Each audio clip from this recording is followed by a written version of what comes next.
And दूसरा है trouble shooting. तो इन दो चीजों पे फोकस है। और इसमें जो सबसे इंपॉर्टेंट रोल प्ले करता है वो आपकी लाइनेक्स की नॉलेज है। And why it is so, because 80% servers जो है ना वो लिनक्स सर्वर्स हैं।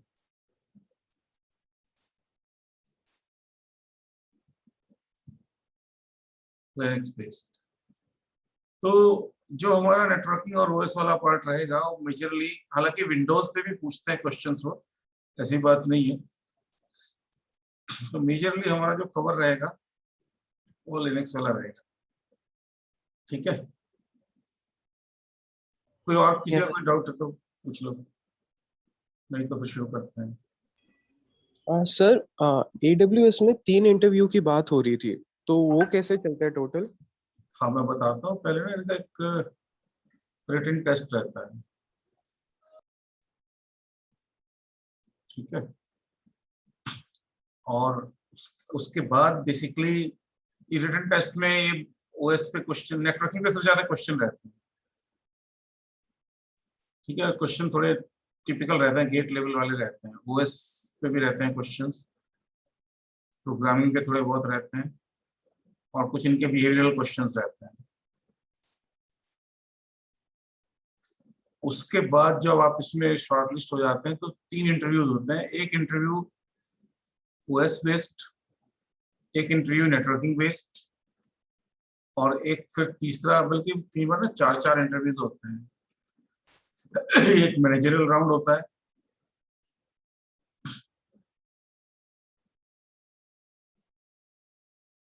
और उसके बाद एक एचआर इंटरव्यू आप कह सकते हैं। कई बार ये दोनों मर्ज हो जाते हैं, तो 3 इंटरव्यू आप कह सकते हो।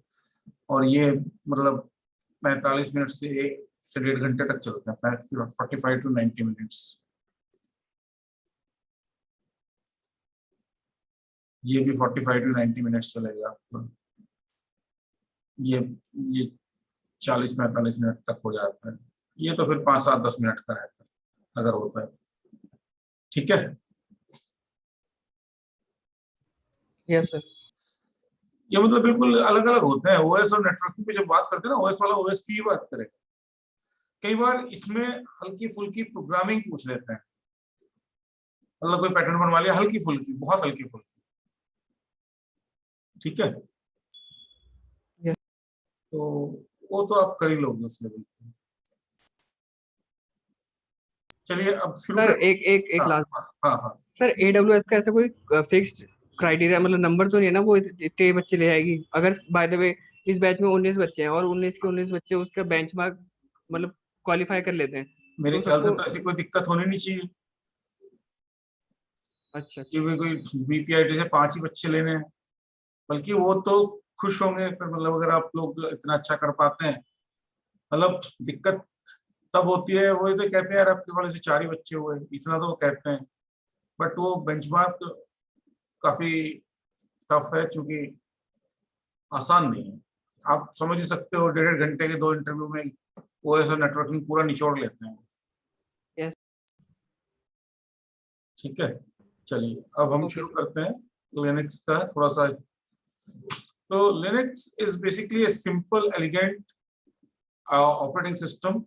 यूनिक्स था इससे पहले, लिनक्स से 1969 में डेवलप हुआ। और डेनिस रिची और केन थॉम्पसन, इन्होंने सी लैंग्वेज डेवलप की थी, और इन्होंने फिर लिनक्स डेवलप किया, यूनिक्स सॉरी। और ये AT&T बेल लैब में थे। तो ये प्रोप्राइटरी सॉफ्टवेयर था। फिर एक फ्री BSD यूनिक्स बना, जो प्रोप्राइटरी नहीं था। ये AT&T यूनिक्स जो था, ये AT&T बेल लैब का प्रोप्राइटरी था। फिर GNU आया, है ना। GNU की रिकर्सिव फॉर्म है, मतलब GNU is not Unix. This was similar to Unix, but ये यूनिक्स नहीं है। इन्होंने अपनी फुल फॉर्म में ये स्पेसिफाई कर दिया। तो बहुत सारे कमांड लाइन टूल्स जो हम आज यूज कर रहे हैं वो GNU के दौरान डेवलप हुए।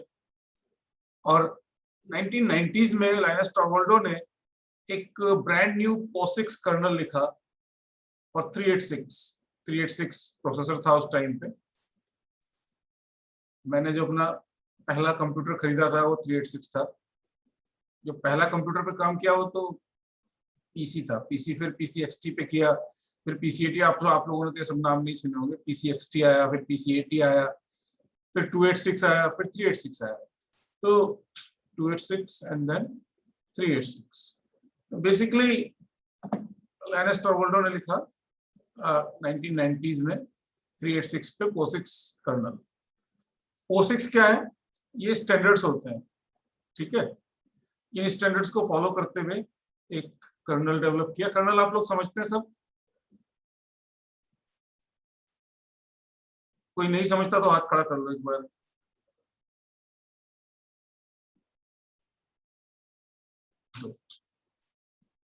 आप लोग कर्नल समझते हैं सब? Yes, sir. Yes, sir.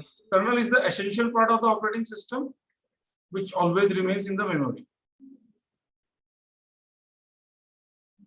तो अब 97% of world supercomputers, millions of desktop and around 70% of web servers and large chunk of tablets and embedded device routers run on Linux.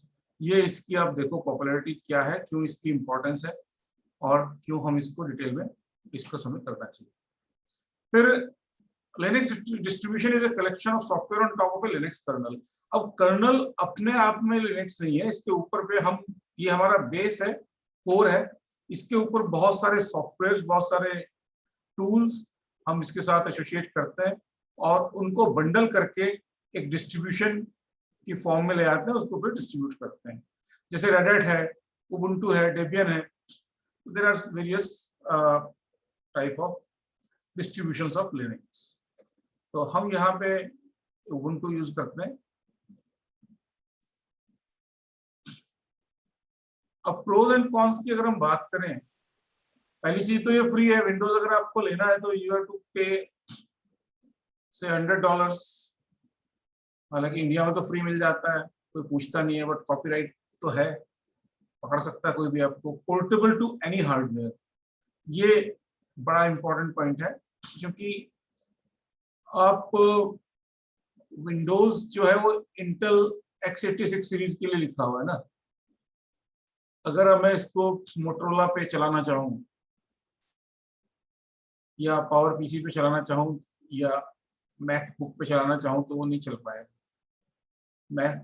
तो ये सिक्योर है, वर्सेटाइल है, स्केलेबल है, क्योंकि ये मल्टी यूजर मल्टीटास्किंग है।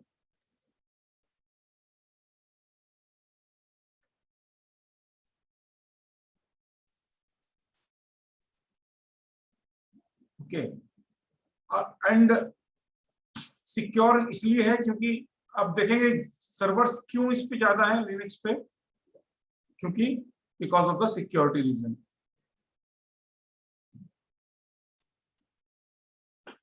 लिनक्स पे अगर आप हैं तो आपके वायरस आने के चांसेस मिनिमम है, बहुत ही कम है, ठीक है। इजी टू डिबग, क्योंकि ये मॉड्यूलर अप्रोच है तो आप आसानी से डिबग कर सकते हैं। Linux was made to keep on running. ये बेसिकली विंडोज जो डेवलप हुआ है वो डेस्कटॉप्स के लिए हुआ है, ठीक है। विंडोज सर्वर उन्होंने बनाने की कोशिश की और उस तरह से चल भी रहे हैं, बट विंडोज, जबकि लिनक्स जो है ये, क्योंकि सर्वर, अगर मैं बात करूं, ये मेरा सर्वर है। सर्वर का पर्पस क्या है? This will provide service to multiple clients. तो कभी कोई क्लाइंट को सर्विस चाहिए, कभी किसी को चाहिए, कभी किसी को चाहिए, this server will keep on running continuously. So these are the advantages. Now if I talk about disadvantages, एक तो बहुत सारे डिस्ट्रीब्यूशंस हैं, उनमें थोड़ा कंफ्यूजन है। दूसरा, नॉट वेरी यूजर फ्रेंडली, ये एक समस्या तो है। पहले तो इसमें GUI था ही नहीं। GUI समझते हैं आप? ग्राफिकल यूजर इंटरफेस, ये नहीं था पहले, सिर्फ कमांड लाइन था, है ना।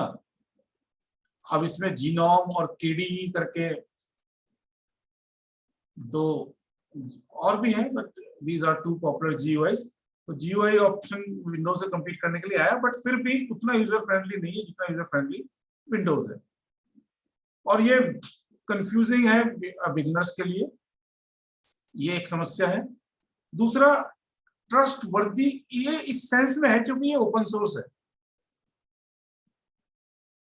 ओपन सोर्स सॉफ्टवेयर आप समझते हैं, ओपन सोर्स में बेसिकली क्या है कि एनीवन कैन कंट्रीब्यूट, एक कम्युनिटी है, उस मान लिया आपने कुछ टूल डेवलप किया जो लिनक्स में आप चाहते हैं ऐड हो, तो एक कमेटी इसको चेक करेगी, वेरीफाई करेगी, यूजफुल होगी तो ऐड कर देगी। इसमें कहने का पर्पस इनका ये है कि सपोर्ट है कि नहीं है।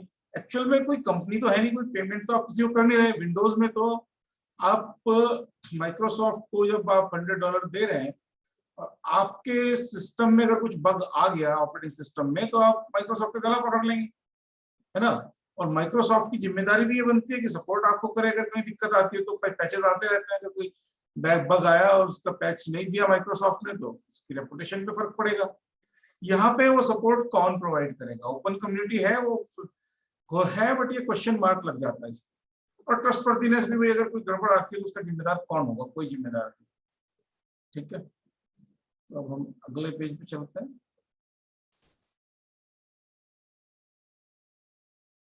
अब इसमें एक्चुअल में इसका एक चीज और है, इसमें हर काम के लिए मल्टीपल ऑप्शंस हैं।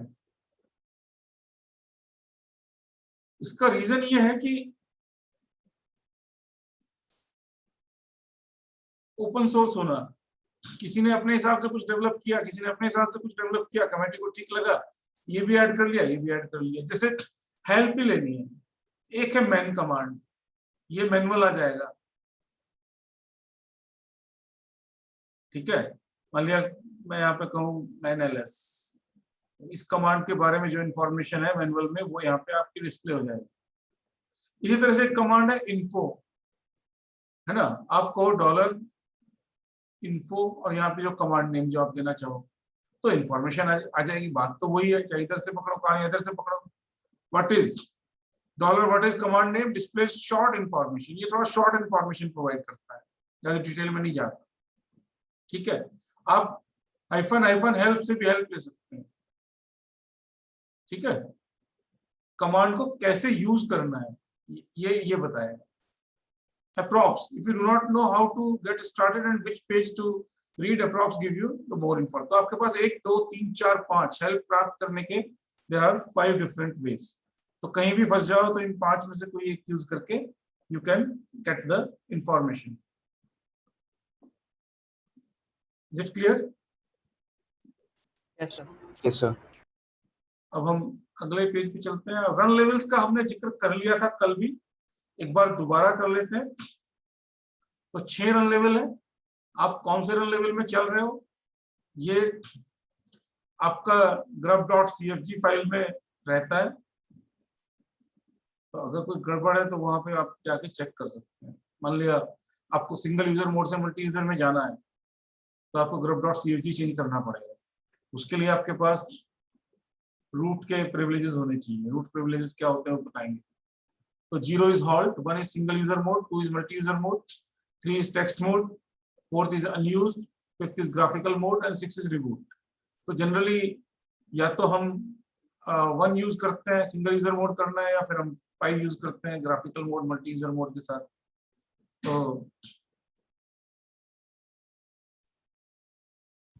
सर अनयूज्ड क्या था नंबर 4 एक बार बता देंगे दोबारा से? अनयूज तो ऐसे ही बचा हुआ है, खाली किसी पर्पस के लिए भी यूज नहीं हो रहा। ओके। ये फ्यूचर के लिए छोड़ देते हैं बीच के लिए। This is not in use for future use. Future में कुछ आया ऐसे रिक्वायरमेंट फॉर फ्यूचर यूज के लिए हमने इसको छोड़ दिया। अब एक रूट यूजर होता है, ठीक है। Root user has all the privileges.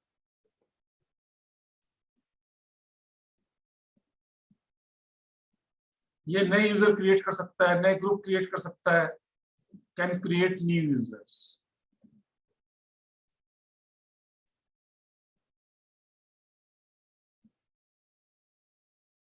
बाकी एक नॉर्मल यूजर है, बहुत सारे ऐसे टूल्स एंड सर्विसेज हैं, ऐसी फाइल्स हैं जो सिर्फ रूट यूजर ही एक्सेस कर सकता है। There are files, commands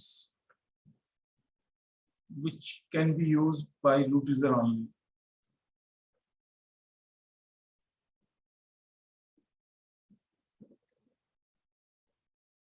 Right?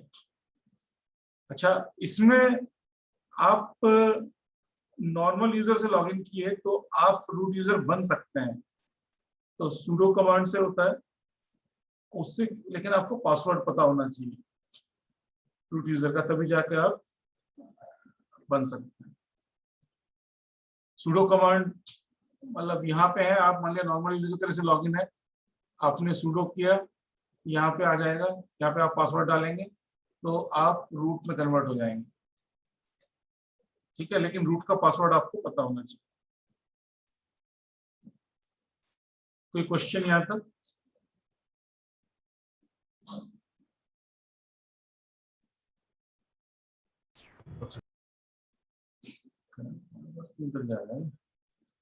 Excuse me sir. हाँ सर टॉपिक बस है वो करवा दे करो एमसीक्यूज की प्रैक्टिस। भैया, जिस टाइप में एडब्ल्यूएस में एमसीक्यूज आते हैं ना वो प्रैक्टिस करवा दे करो, थोड़ी बहुत आइडिया हो जाएगा। ये बेटा ये वाला जो है ना कोर्स, इसमें बेसिकली फोकस इंटरव्यू पार्ट पे ज्यादा है, ठीक है, और उसके लिए मैं क्वेश्चंस आपको दूंगा। जी सर। ठीक है, नेटवर्किंग वाले भी और ये वाले भी, ओएस वाले भी। ओएस वाले भी, वो आप खुद करना, कहीं डाउट आएगा तो फिर डिस्कस कर लेंगे। यहाँ पे हमारा फोकस ना इंटरव्यू पे ज्यादा है, यस सर। हम ये मान के चल रहे हैं। सर क्योंकि रिटन टेस्ट में सर आपने कहा था थोड़ा टिपिकल से क्वेश्चन आते हैं गेट लेवल के वगैरह, अब वो वाले तो- क्वेश्चन मैं आपको प्रोवाइड करा दूंगा, हाँ जी सर, थोड़ा आइडिया हो जाएगा फिर कैसे करनी उसका आइडिया हो जाएगा। गेट के क्वेश्चंस हैं ओएस के और नेटवर्किंग के, वो हम आपको दे देंगे। बल्कि मैं एक डॉक्यूमेंट आपके साथ शेयर किया ना मैंने AWS का, यस सर। प्लेसमेंट ज्ञान वाला, मैंने आपके बैच के साथ शेयर किया है। सर अब आप व्हाट्सएप पे डाल दें डॉक्यूमेंट, मुझे नहीं पता कहाँ पे। व्हाट्सएप पे डाला है ग्रुप में, है सर, है ग्रुप पे। तो वो उसको अगर आप चेक करेंगे तो उसमें बहुत डिटेल, एक आपकी सीनियर है जानवी कश्यप, बड़ा डिटेल उन्होंने, और भी कई लोगों से, मतलब 5-6 लोगों का कंपाइल करके समराइज करके मैंने बनाया है। तो जो 5 बच्चे से शॉर्टलिस्ट हुए थे उनसे इंफॉर्मेशन लिए और उसको समराइज करके और फिर मैंने वो डॉक्यूमेंट प्रिपेयर किया है। So that will give you a lot of information. और रिटन टेस्ट के लिए तो आप बेसिकली नेटवर्किंग वाले क्वेश्चन मैं आपको भेज दूंगा, ठीक है, यस सर। ओएस और ओएस वाले भी, ठीक है। कमांड्स पे यहाँ पे रुक क्यों नहीं रहा, यहाँ ठीक है। कमांड्स पे हम बात करेंगे अभी थोड़ी देर में, बट उससे पहले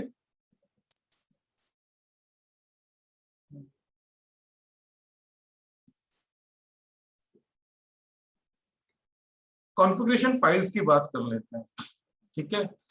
तो actually there are certain important files which I am talking about, और इनका क्या पर्पस है वो लिखेंगे। तो एक है ये जो /etc डायरेक्टरी है ना, ये बनी बनाई आती है, और ये मतलब इसमें जो सिस्टम फाइल्स हैं, इंपॉर्टेंट सिस्टम फाइल्स हैं, वो स्टोर रहती है। एक सिस्टम फाइल है /etc/profile, इसमें एनवायरनमेंट वेरिएबल्स होता है। एनवायरनमेंट वेरिएबल्स लिनक्स में बड़ा इंपॉर्टेंट कॉन्सेप्ट है, और कौन कौन से एनवायरनमेंट वेरिएबल्स हैं वो हम डिस्कस करेंगे, बट मैं आपको बताना चाहूंगा कि एक इंपॉर्टेंट एनवायरनमेंट वेरिएबल पाथ होता है, ठीक है। तो इसमें हम वो डायरेक्टरीज के पाथ डालते हैं जिनमें हम चाहते हैं कि हमारी फाइल सर्च हो। नहीं तो एक PWD होती है, प्रेजेंट वर्किंग डायरेक्टरी, जो आपकी करंट डायरेक्टरी है उसको हम PWD से पता कर सकते हैं, प्रेजेंट वर्किंग डायरेक्टरी। तो अगर मैं पाथ को एम्प्टी रखूंगा, कुछ नहीं है इसके अंदर, तो कोई भी फाइल मैं मान लिया सर्च करने की कोशिश करूंगा तो वो PWD में सर्च करेगा सर। अदरवाइज पाथ के अंदर मान लिया मैंने जो फाइल्स जो डायरेक्टरीज मुझे चाहता हूं कि मैं सर्च हो साथ में हमेशा, तो उसको पाथ में डाल दूंगा तो वहां भी सर्च करेगा, ठीक है। तो एंड सारे एनवायरनमेंट वेरिएबल्स जो है मेरे सारे यूजर्स के लिए, अलग अलग यूजर के लिए अलग अलग एनवायरनमेंट वेरिएबल हो सकते हैं, तो मेरे स्लैश प्रोफाइल में स्टोर होगा। Is it clear? Yes sir. फिर slash etc slash fs tab,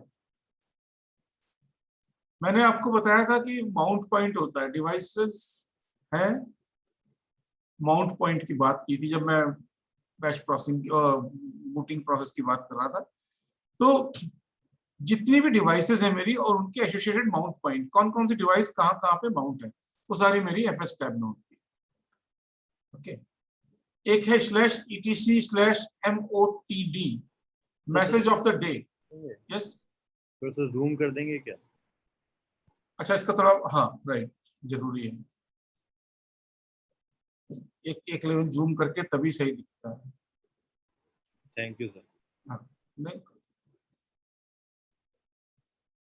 तो एक है MOTD, message of the day. हम ये चाहते हैं कि जब भी कोई यूजर लॉग इन करे उसको पहले good morning how are you आ जाए, है ना। तो ये हम इसमें डाल देंगे तो हमेशा लॉग इन करने पे आपके डिस्प्ले हो जाए जब भी कोई यूजर लॉग इन करेंगे, ठीक है। अच्छा, एक है rc.local, rc.d डायरेक्टरी है स्लैश etc के अंदर, और इसके अंदर rc.local फाइल एक है। ये at the end of the login process, जब यूजर लॉग आउट करेगा उस टाइम पे क्या होगा, उस टाइम पे हम चाहते हैं कि जब यूजर लॉग आउट कर रहा है तो उसकी हम कुछ इंफॉर्मेशन कहीं सेव कर लें। जैसे अकाउंटिंग पर्पज ही है, मैं चाहता हूं कि वो मुझे पता लग जाए कि इस यूजर ने कितने देर तक सिस्टम यूज किया, समझ रहे हो ना।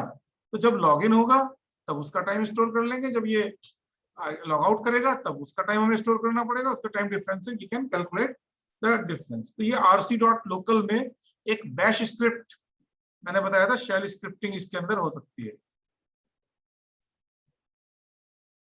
जो कमांड रन करने होते हैं उनको हम एक शेल फाइल में बना लेते हैं और वो फिर यहाँ पे स्टोर हो जाएंगे, और जब यूजर लॉग आउट करेगा उस टाइम पे ये मेरे एग्जीक्यूट हो जाएंगे, राइट। मतलब बैकअप ही लेना है, देयर इज अ पॉसिबिलिटी कि जो चेंज हुए उनके बैकअप ले लें हम जब यूजर लॉग आउट कर रहा है, या हम टाइम कितना लगा वो पता लगाना चाहें तो वो सारे काम मेरे यहाँ पे हो जाएंगे, ठीक है। फिर slash etc slash host name contains full host name with domain. ये आपका होस्ट कौन है, होस्ट कहाँ पे है, इसका आईपी एड्रेस क्या है, वो सारी इंफॉर्मेशन यहाँ पे स्टोर है। अच्छा, दूसरी चीज जो मैं बता रहा था आपके साथ, पता नहीं बूटिंग प्रोसेस में डिस्कस हुआ कि नहीं, क्रोन, ये बड़ा इंपॉर्टेंट रोल है, इसको पूछते हैं बहुत है। एक तो बूटिंग प्रोसेस जरूर पूछते हैं, एक वो PS और SAR और टॉप, ये 3 परफॉर्मेंस मॉनिटरिंग टूल्स हैं, ये पूछते हैं। फिर क्रोन पूछते हैं। क्रोन क्या है? बेसिकली हम ये चाहते हैं कुछ जॉब्स पीरियडिकली करना चाहते हैं, क्योंकि सर्वर तो मेरा हमेशा चलता जा रहा है। मान लिया मैं चाहता हूं कि भैया शाम को 5 बजे सबको गुड इवनिंग का मैसेज जाए, राइट। या जैसे मेरा जीरोधा में अकाउंट है, मैं ट्रेडिंग करता हूं, तो उसमें सुबह 5:30 बजे बैकअप प्रोसेस शुरू होता है,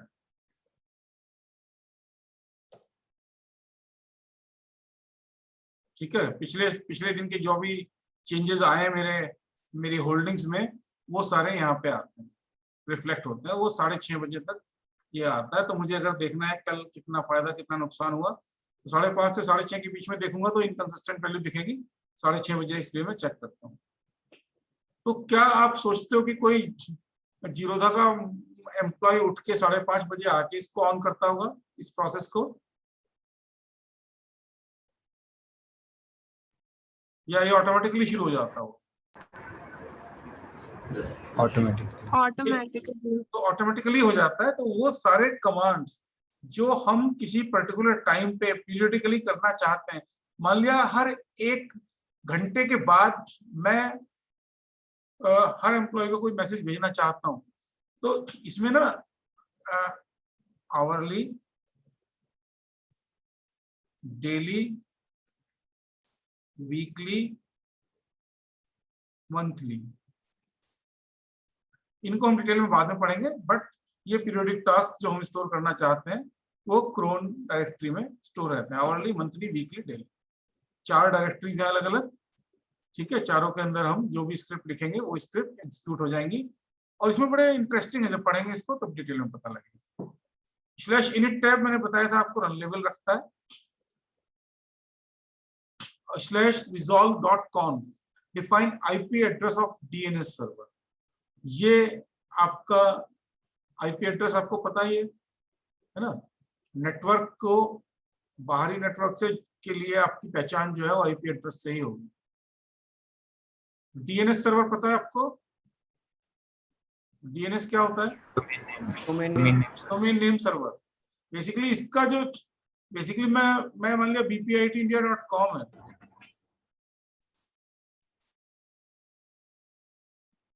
ठीक है ना, तो इसका डोमेन नेम हुआ। इसका आईपी कुछ होगा, जहाँ पे जिस सर्वर पे होस्टेड होगी साइट, वो उसका कुछ वो होगा आईपी एड्रेस 23.46 में। अमन सर बताएंगे आपको डॉटेड नोटेशन, और class A, class B, class C सब बताएंगे। तो ये जो मैपिंग है bpITindia.com और इस आईपी एड्रेस की, वो इस डोमेन नेम सर्वर की जिम्मेदारी बनती है। तो वो सारी इंफॉर्मेशन यहाँ पे resolve.config में रहती है। /etc/password, जो आपके पासवर्ड्स हैं वो यहाँ स्टोर रहते हैं। अच्छा, ये एनक्रिप्टेड फॉर्म में /etc/shadow के अंदर स्टोर रहते हैं, ठीक है, नहीं तो हर कोई पासवर्ड देख लेगा। और इसकी जो एक्सेस है वो सिर्फ रूट के पास रहती है, और कोई इसको एक्सेस नहीं कर सकता, ठीक है। सर सूडो करके भी एक्सेस नहीं कर सकते? नहीं, सूडो में तो आपको पासवर्ड पता होगा ना, इसका मतलब आप यू आर ऑथराइज्ड। मान लिया आप यहाँ पे हो, आपने सूडो किया, सूडो करके जब आप यहाँ पे, वो रूट पासवर्ड मांगेगा आपसे। भाई ये बैंक का लॉकर है, जिसके पास बैंक मैनेजर के पास की है तो वो मालिक है, और बैंक के पियोन के पास की है तो वो मालिक है। मतलब सर सूडो करके ऐसा कोई कमांड नहीं है जो रूट से अलग हो जाए, फिर वो सारी कर सकते हैं? तो आप वो आपको रूट बना देता ना, अच्छा, वो आपको रूट यूजर बना देता है टेम्परेरी। अच्छा, लिनक्स में हम बाईपास नहीं कर सकते इसको, किसको? पासवर्ड वाले स्टेप को किसी रूट वाला? तरीके? रूट वाला कैसे बाईपास हो जाएगा? नहीं, जैसे किसी फाइल के थ्रू हाँ, हम इसको बाईपास नहीं कर सकते, पासवर्ड जो रिक्वायरमेंट मांगता है। मतलब रूट यूजर तुम बनना चाहते हो जो कि तुम्हें पासवर्ड ना पता हो? क्योंकि जैसे विंडोज में तो हम बाईपास कर सकते हैं पासवर्ड को। रूट यूजर नहीं बन सकते आप, रूट यूजर नहीं बन सकते जब तक कि आपको पासवर्ड ना पता हो। लिनक्स में सिक्योरिटी तो है। अच्छा, -bash एक शेल स्क्रिप्ट है, जो जबकि शुरू होता है सिस्टम तो ये रन होगी, ये सेशन को इनिशियलाइज करेगी। यहाँ पे आप कुछ चीजें ऐसी हैं जो आप स्टोर कर सकते हो, एलियासेस स्टोर कर सकते हो।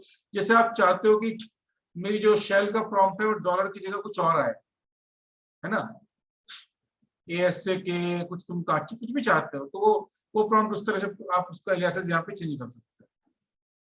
वो सारे काम यहाँ पे होते हैं। शेल का सेशन इनिशियलाइज हो जाएगा। अच्छा, तो ये मैंने बताई थी आपको। हम अगले पे चलते हैं। शेल क्या होता है, शेल का जिक्र कर लेते हैं। Basically shell is an interface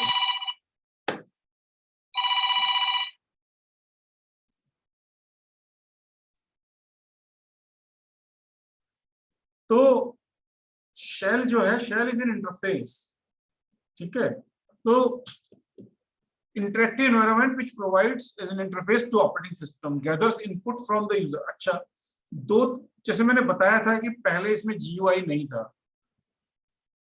ठीक है, तो शेल की इंपॉर्टेंस और ज्यादा थी। हालांकि अब भी है, चूंकि बैकएंड पे जो सिस्टम एडमिन काम करता है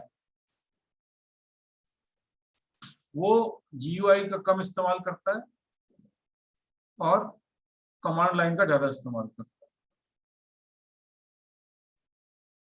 है। एज ए यूजर तो ठीक है, हम कर सकते हैं। तो शेल एक इंटरफेस की तरह से काम करता है।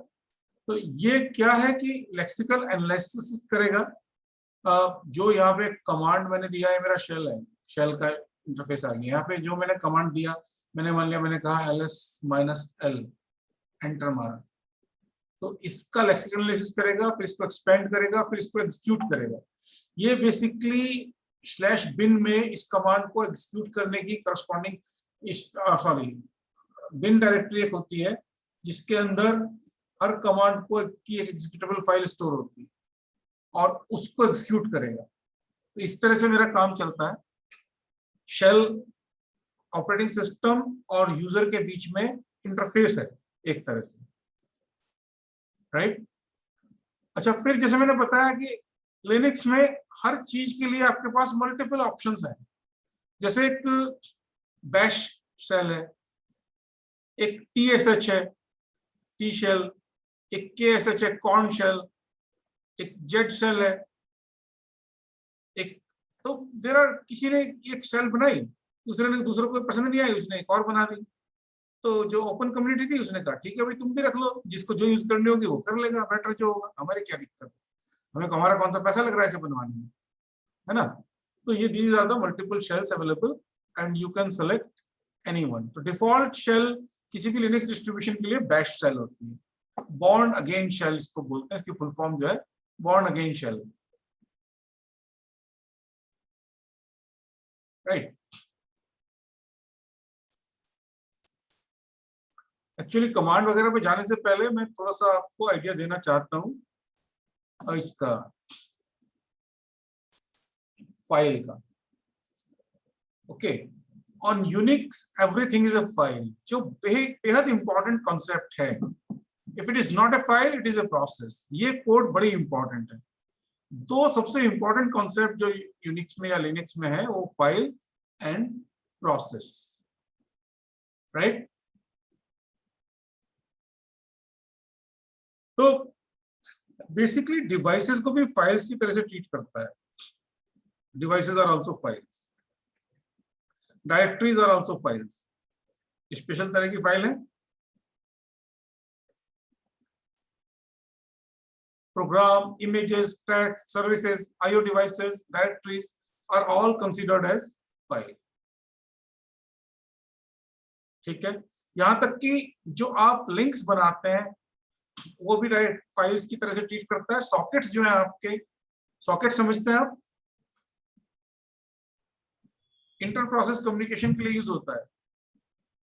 वो आपके अलग लोकेशन पे भी हो सकते हैं। एक प्रोसेस आपका मशीन ए पे चल रहा है, यहाँ पे प्रोसेस P1, दूसरा प्रोसेस P2 चल रहा है। इनके बीच में इंटर प्रोसेस कम्युनिकेशन करने के लिए एक सॉकेट बन जाता है जिससे कि इंटर प्रोसेस कम्युनिकेशन होता है। तो इसको भी फाइल की तरह से ट्रीट करता है। नेम्ड पाइप्स होते हैं, है ना, ये भी कम्युनिकेशन के लिए यूज होता है। तो इसमें भी फाइल की तरह से ट्रीट करता है। इसमें मैं आपको ये बताऊं कैसे पता लगेगा क्या इनकी सिग्निफिकेंस है। यहाँ पे थोड़ा सा प्रैक्टिकली हम आ जाते हैं। एक कमांड है ls। लिनक्स किस में काम किया हुआ है थोड़ा सा भी आप में से? मैंने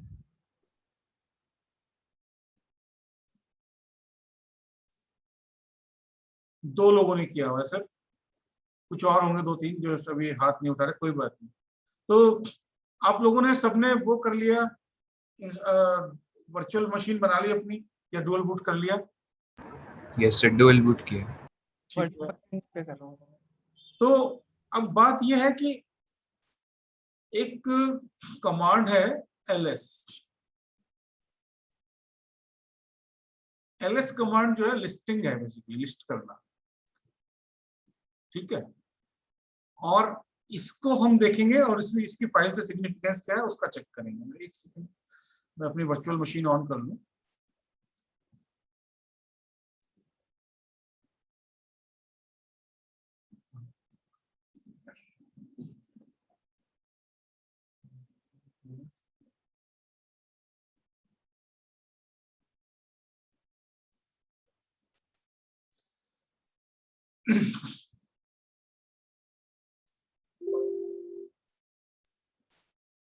तो ये आ गई मेरी वर्चुअल मशीन, ये लिनक्स लॉगिन हो रहा है। मेरा पासवर्ड मैं यहाँ पे डालूंगा,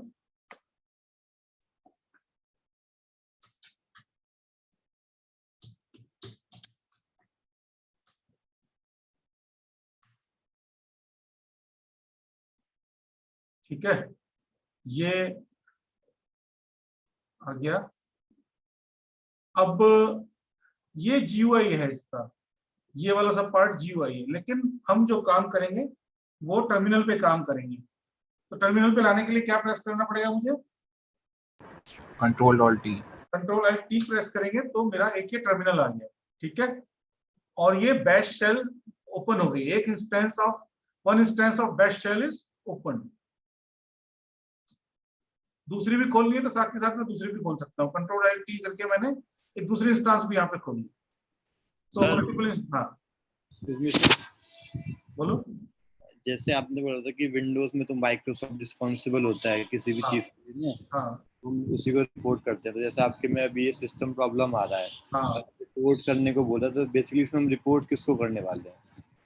नहीं, एक कमेटी है जो लिनक्स के डिस्ट्रीब्यूशन को, जैसे उबुंटू, मतलब वो आप उसको सू नहीं कर सकते क्योंकि पैसा नहीं दिया। जिम्मेदार तो कोई ना कोई होगा ही, कोई ना कोई इसको अपडेट कर रहा है, मेंटेन कर रहा है, ऐसी बात तो नहीं है। नए नए वर्जन आ रहे हैं, है ना। तो एक कंपनी ना होके एक कमेटी रहती है इसमें ओपन सोर्स के लिए, वो इसको कंट्रोल करती है। जो प्रॉब्लम्स आएंगी, अब उनका ये नहीं है कि वो किस समय पे आपको रिपोर्ट, मतलब आपने प्रॉब्लम वहां रिपोर्ट कर दी, उसका जवाब आपके पास कब आए, कैसे आए, you are not sure about that. ये थोड़ी सी प्रॉब्लम है। ओके। तो ये आ गया आपका टर्मिनल, है ना। अब इसमें मान लिया आप डेट देखना चाहें तो डेट आ जाएगा, ये रियल टाइम। अच्छा, डेट से डेट के साथ ही टाइम भी आपका एसोसिएटेड है, तो टाइम में ये रियल टाइम दिखा रहा है कि रियल टाइम कितना हो रहा है, यूजर और सिस्टम कितना रियल टाइम प्रोसेस में लग रहा है, कितना यूजर प्रोसेस में लग रहा है, कितना सिस्टम प्रोसेस में लग रहा है। बट अभी हम बात करते हैं एलएस की। मैंने एलएस जब किया तो list of the current directory, जो करंट डायरेक्टरी है, PWD करके मैं कहूंगा तो प्रेजेंट वर्किंग डायरेक्टरी आ जाएगी। थोड़े थोड़े से कमांड हम सीखते चलेंगे, जहां जरूरत पड़ती रहेगी उस हिसाब से करेंगे। तो PWD is current present working directory. तो /home/ASA1971। जैसे मैंने जब लॉगिन के टाइम पे भी बताया था कि हर यूजर की एक होम डायरेक्टरी ऑटोमेटिकली क्रिएट हो जाती है जब यूजर नया क्रिएट होता है, ठीक है। तो ASA1971 यूजर जब क्रिएट हुआ तो उसकी एक होम डायरेक्टरी ऑटोमेटिकली क्रिएट हो गई, राइट। अच्छा, दूसरी जो लिनक्स की ब्यूटी है वो इसके स्विचेस में है। बेसिकली हम क्या कर सकते हैं कि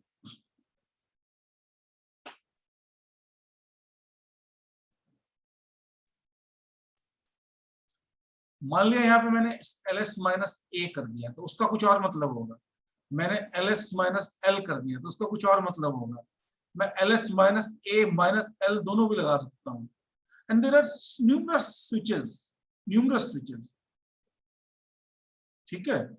और अगर मुझे ये पता करना है कि भैया कौन कौन से चीजें हैं और किसके स्विच का क्या क्या पर्पस है, तो उसके लिए मुझे यहाँ पे जाके जो मैंने हेल्प कमांड बोला था मैन ls, तो ये बता देगा भैया -a करोगे तो ये होगा, -A करोगे तो ये होगा, -b करोगे तो ये होगा, -B करोगे तो ये होगा, एंड सो ऑन, राइट। तो मैन कमांड हो गया, pwd कमांड हो गया, ls कमांड हो गया, राइट। Ctrl+Z से अब बाहर निकल आएंगे। बट जो स्विच में बात करना चाह रहा हूं वो है ls-l, राइट। ये देखो, ये होती है लॉन्ग लिस्टिंग के लिए, मतलब ls में सिर्फ फाइल्स का नेम आएगा, इसमें फाइल नेम के साथ में बहुत सारी इंफॉर्मेशन जो एसोसिएटेड है वो आएगी। Am I clear? Yes sir. तो बेसिकली इसकी जो इंफॉर्मेशन है वो क्या क्या इंफॉर्मेशन है,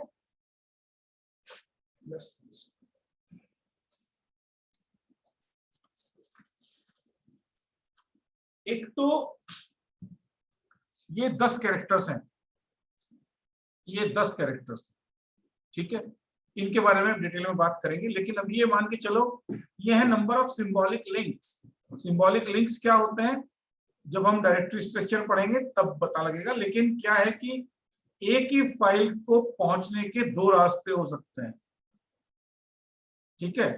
तो अगर 2 यूजर्स को फाइल चाहिए तो उसकी 2 कॉपी रखने की जगह हम सिंबॉलिक लिंक्स क्रिएट कर देते हैं। फाइल की एक कॉपी होगी फिजिकल और उसके पहुंचने के 2 अलग अलग रास्ते हैं, एक यूजर 1 के लिए, एक यूजर 2 के लिए, तो नंबर ऑफ सिंबॉलिक लिंक्स उसमें बढ़ जाता है। अच्छा, ये है ओनर। ओनर कौन है इस फाइल का? फिर ग्रुप कौन है? तो ग्रुप भी वही है, ओनर भी वही है, ठीक है। ये फिर साइज द फाइल है, और सॉरी फाइल का साइज, ये इसकी डेट ऑफ क्रिएशन है, ये इसका फाइल का नाम है, ठीक है। अब इन 10 कैरेक्टर्स की बात रह गई, इन 10 कैरेक्टर की बात करते हैं अभी।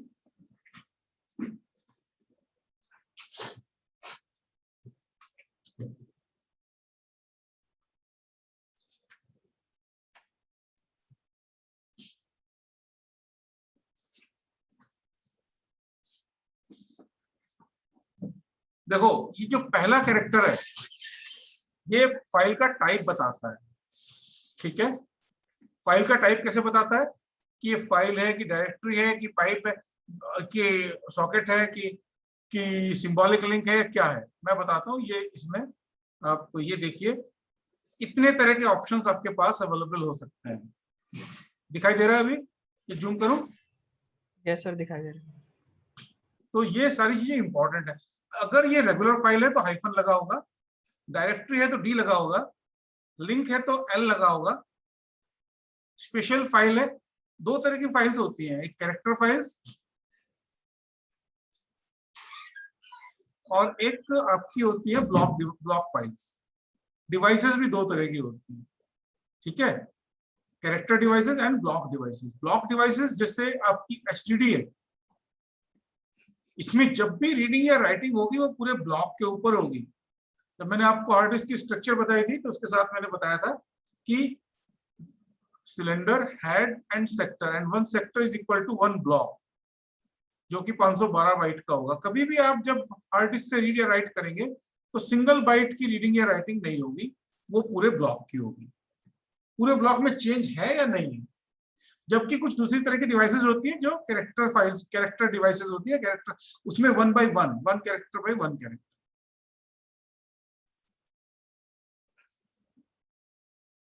ठीक है, तो आपको ये पता लग जाएगा कि भाई आपकी ब्लॉक डिवाइस है कि कैरेक्टर डिवाइस है। सॉकेट के लिए एस है और पाइप के लिए पी है, स्मॉल पी। अच्छा, इसको आप कलर से भी पहचान सकते हैं। डायरेक्टरी है तो ब्लू आएगा, ब्लू में नाम लिखा हुआ आएगा इसका। एग्जीक्यूटेबल फाइल या रिकॉग्नाइजेबल फाइल है तो ग्रीन से आएगा। सिंबॉलिक लिंक सियान से आएगा। डिवाइस येलो से आएगा। आर्काइव रेड से आएगा। ग्राफिक पिंक से आएगा। ब्रोकन लिंक रेड से आएगा। तो अगर देखें तो एक सेकेंड डेस्कटॉप पे आए, ये देखो, ये आपकी ब्लू से है डायरेक्टरीज। इसमें अगर कोई एग्जीक्यूटेबल फाइल होगी तो एग्जीक्यूटेबल फाइल आपकी वो बनेगी, किससे बताया था, एग्जीक्यूटेबल फाइल है हमारी ग्रीन से। हाँ, एग्जीक्यूटेबल फाइल या रिकॉग्नाइजेबल फाइल जो है वो ग्रीन से आएगी, बट इसमें एग्जीक्यूटेबल नहीं है कोई, तो इसलिए ग्रीन से नहीं आ रही। ये कलर कॉम्बिनेशन क्लियर हो गया आपको?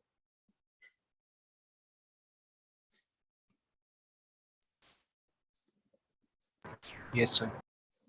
अब सिंबॉलिक लिंक क्या होता है?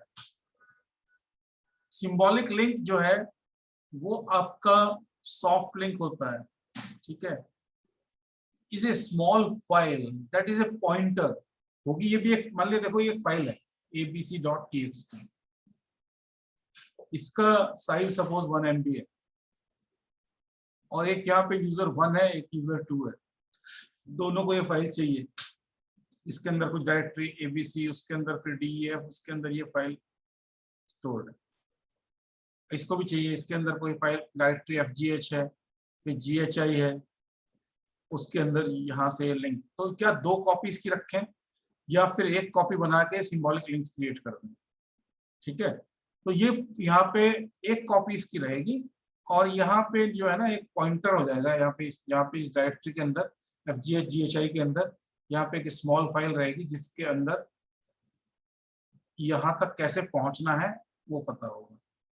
पूरी इसका साइज हो सकता है कि 1 KB के आसपास, छोटी सी फाइल रहती है। ये हमारे सिंबॉलिक लिंक्स होते हैं, ठीक है। और जो रेगुलर फाइल है वो हार्ड लिंक होती है। Hard link cannot span across partitions since they refer to inodes. inode का कॉन्सेप्ट बहुत इंपॉर्टेंट है लिनक्स में, इसका हम जिक्र करेंगे, है ना। आप लोगों ने ऑपरेटिंग सिस्टम पढ़ा है ना, जो EC वाले हैं वो उन्होंने भी, यस सर। तो वो उसमें फाइल सिस्टम भी पढ़ा है आपने। Yes sir. फाइल सिस्टम शायद हमारा उसमें कवर नहीं हुआ था जो हमने बेसिक पढ़ाया था, कोई बात नहीं। तो मेरी ये फाइल है abc.txt, ये हार्ड डिस्क में कहीं स्टोर है। हार्ड डिस्क में कौन से सिलेंडर पे, कौन से हेड पे, कौन से सेक्टर पे स्टोर्ड है, ये इंफॉर्मेशन कहीं ना कहीं स्टोर करनी पड़ेगी। कौन कौन से ब्लॉक्स इसको मिले हुए हैं, है ना। मान लिया ये 1 KB की फाइल है तो 512 बाइट्स का एक ब्लॉक है, तो कितने ब्लॉक्स की जरूरत पड़ेगी इसको? 2 ब्लॉक्स की, ठीक है। तो ये 2 ब्लॉक्स कौन कौन से हैं, ये इंफॉर्मेशन कहीं तो स्टोर करनी पड़ेगी। तो लिनक्स में inode का कॉन्सेप्ट होता है। inode, there is one inode पर फाइल, हर फाइल के करस्पॉन्डिंग में एक inode होगा और इसमें इस फाइल के बारे में जितना भी मेटा डेटा है वो सब स्टोर होगा। इसकी स्ट्रक्चर क्या होती है वो सब हम बाद में डिस्कस करेंगे, ठीक है भाई।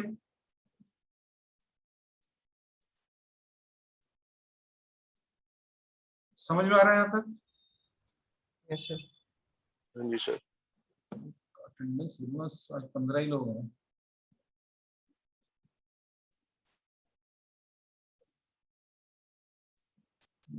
चैट कहाँ से खत्म होगी यहाँ पे? एक सेकंड।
सिद्धांत तन्मय और चयन।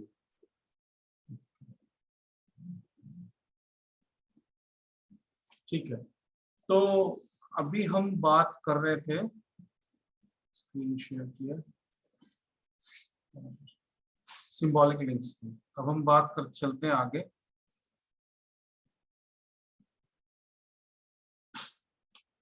पार्टीशंस की हमने बात कर ली थी, डेटा पार्टीशंस। थोड़ा थोड़ा सा जिक्र किया था उस दिन में जब हमने पार्टीशन टेबल की बात की थी। Normal Linux system data including root partition containing all data to start up and run system, ये हमारा डेटा पार्टीशन होता है। उसके बाद एक हम स्वैप पार्टीशन रखते हैं। एक रूट पार्टीशन होता है और डेटा पार्टीशन हमारे एक से ज्यादा हो सकते हैं। स्वैप पार्टीशन भी हमारे एक से ज्यादा हो सकते हैं, ठीक है। स्वैप पार्टीशन कोई बताएगा क्या पर्पस रहता है स्वैप का? सो कैशे फाइल्स या पेज फाइल्स वहाँ सेव रखते हैं वो, जैसे कि इजी एक्सेस के लिए यूज किया जा सके। हाँ, मैं आपको ये बताना चाहूंगा, एक तरह से वर्चुअल मेमोरी की तरह से काम करती है, ठीक है। और वर्चुअल मेमोरी की तरह से कैसे काम करती है, बेसिकली मान लिया मेरे पास 4 GB रैम है, तो रूल ऑफ थंब ये है कि ट्वाइस इंटू रैम साइज का हम स्वैप पार्टीशन बनाते हैं हार्ड डिस्क में। तो 8 GB का मेरे पास स्वैप पार्टीशन बन गया है, ठीक है। तो 8 GB का अगर स्वैप पार्टीशन बन गया, एक सेकेंड एक फोन ले लेते हैं। हेलो, हाँ जी, गुड मॉर्निंग। मैं क्लास में हूँ, बाद में बात करता हूँ। तो होता यह है कि मान लिया मेरे पास 10 प्रोसेसेस चल रहे हैं, ठीक है, वो सब पेजेस यूज कर रहे हैं और ओवर कमिटमेंट हो गया, मतलब पेज फॉल्ट बढ़ गया। तो उस केस में ऑपरेटिंग सिस्टम क्या करता है कि कुछ इनमें से पेजेस को स्वैप पार्टीशन में डाल देता है, स्वैप आउट कर देता है, और जब पोजीशन थोड़ी ठीक हो जाएगी, बेटर हो जाएगी, तो उसको स्वैप इन कर लेंगे, ठीक है। तो ये बिल्कुल आपका सर मेमोरी, ये हाँ, डिसाइड कैसे होता है कि कौन से स्वैप आउट होंगे? ये तो ऑपरेटिंग सिस्टम करेगा ना बच्चे। नहीं, कोई स्पेसिफिक एल्गोरिथम होता है जिससे डिसाइड होता है, या फिर रैंडम होता है? नहीं, रैंडम तो नहीं होता, वो तो उसमें प्रोसेस की प्रायोरिटी भी डिसाइड देखेगा, प्रोसेस कितना का चल चुका। There are so many criterias based upon which operating system will take decision when to swap out and which pages to swap out, करना भी है कि नहीं करना। ये तो ऑपरेटिंग सिस्टम डायनेमिकली मॉनिटर करता रहता है चीजों को, और उसके लिए टूल्स हैं, आप भी कर सकते हो, मतलब आप भी ऑपरेटिंग सिस्टम को कमांड दे सकते हो, मॉनिटर कर रहे हैं आप चीजों को, आपको लगा कि यार ये पेज फॉल्ट रेट तो बहुत बढ़ गया, टूल्स हैं उसको चेक करने के लिए पेज फॉल्ट कितना हो रहा है, क्या परसेंटेज है, या मेमोरी क्या एलोकेशन किस प्रोसेस को कितना है, ये प्रोसेस तो बहुत मेमोरी खा रहा है, तो इसमें से कुछ प्रोसेस को आउट करो, पेजेस को आउट करो। That we can do with the help of the tools. तो मिक्स्ड एनवायरनमेंट भी अब हम कर सकते हैं, कि जैसे पहले क्या था, शुरू शुरू में जब लिनक्स था तो विंडोज की फाइल एक्सेस नहीं होती थी, लेकिन अब आप विंडोज की फाइल भी उसमें एक्सेस कर सकते हैं, मतलब वी फैट है, फैट 32 है मान लिया आपके पास, या NTFS है, तो उसकी फाइल्स वो भी माउंट आप करके और उनको भी एक्सेस कर सकते हैं, ऐसी बात नहीं, ठीक है। अच्छा, एक fdisk यूटिलिटी है which is to set the partition type. ये पार्टीशन को व्हाट यूजुअली हैपेंस ऑटोमेटिकली, हम पार्टीशन टाइप सेट कर सकते हैं, हालांकि ये ऑटोमेटिकली होता है जब हम सिस्टम को इंस्टॉल कर रहे हैं, लेकिन हम fdisk यूटिलिटी से इसको चेंज भी कर सकते हैं। जैसे स्टैंडर्ड लिनक्स पार्टीशन में 82 पार्टीशन नंबर जो है स्वैप के लिए है, और 83 जो है वो ext3 या ext2। आप समझ रहे हैं, ये जो फाइल सिस्टम की मैं बात कर रहा हूं, there are various types of file system. Windows वाले जो फाइल सिस्टम है वो आपके फैट 16 पहले था, वो खत्म हो गया, फैट 32 है, और एक NTFS है। NTFS का फुल फॉर्म कोई बताएगा? New technology file system. हाँ, न्यू टेक्नोलॉजी फाइल सिस्टम, हालांकि ये टेक्नोलॉजी भी ओल्ड हो गई है ना, लेकिन नाम इसका वही है, new technology file system. Linux में जो चलते हैं वो ext2, ext3, ext4, और भी इनका जिक्र हम बाद में करेंगे, बट यहाँ पे हम fdisk से देख सकते हैं और उनको पार्टीशंस को चेंज कर सकते हैं। रूट पार्टीशन जो है वो सबसे इंपॉर्टेंट पार्टीशन है, और वो इसको हम ऐसे दिखाते हैं, ये मेरी रूट है यहाँ, ठीक है। तो जो डायरेक्ट मेरी जो हायरार्की ट्री है फाइल सिस्टम का, उसकी इन्वर्टेड ट्री होता है ना इस तरह से, वो inverted tree I must say. ठीक है, तो इन्वर्टेड ट्री को बेसिकली उसके टॉप पे रूट पे रहता है। इसमें क्या क्या रहता है, कॉन्फ़िगरेशन फाइल्स रहती हैं, जो बेसिक कमांड्स की बिन फाइल्स हैं वो रहती हैं, सर्वर प्रोग्राम्स रहते हैं, सिस्टम लाइब्रेरीज रहती हैं, टेम्परेरी स्पेस रहता है, home directory of administrative user, जो रूट है उसकी फाइल यहाँ पे रहती है इस पार्टीशन में। जो दूसरा नॉर्मल यूजर बनेगा उसकी फाइल आपकी नॉर्मली स्टोर होगी। फिर आपका एक बूट पार्टीशन हो सकता है ना। मैंने आपको बताया था कि बूट सिग्नेचर कैसे चेक करते हैं। तो बूट पार्टीशन में आपका कर्नल रहता है, कंटेन्स कर्नल एंड, और क्या रखता है, loader, stage 1 and stage 2, stage 1.5 and stage 2 loaders.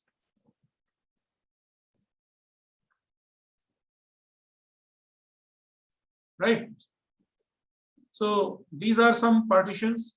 कुछ और तरह के पार्टीशन होते हैं, /usr/home/var/opt। चलिए अब आगे चलते हैं।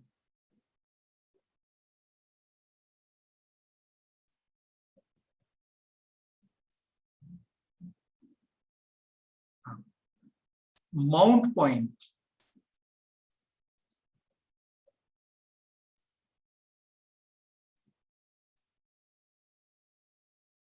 देखो all partitions are attached to the system via mount point. मान लिया ये मेरी कोई डायरेक्टरी है, इसके अंदर ये कुछ ये रूट है etc, यहाँ पे कुछ और सिस्टम डायरेक्टरीज हैं, यहाँ पे यूजर 1 है, यहाँ पे यूजर 2 है, इसकी होम डायरेक्टरी है, इसके अंदर ABC है, फिर कोई DEF है एंड सो ऑन।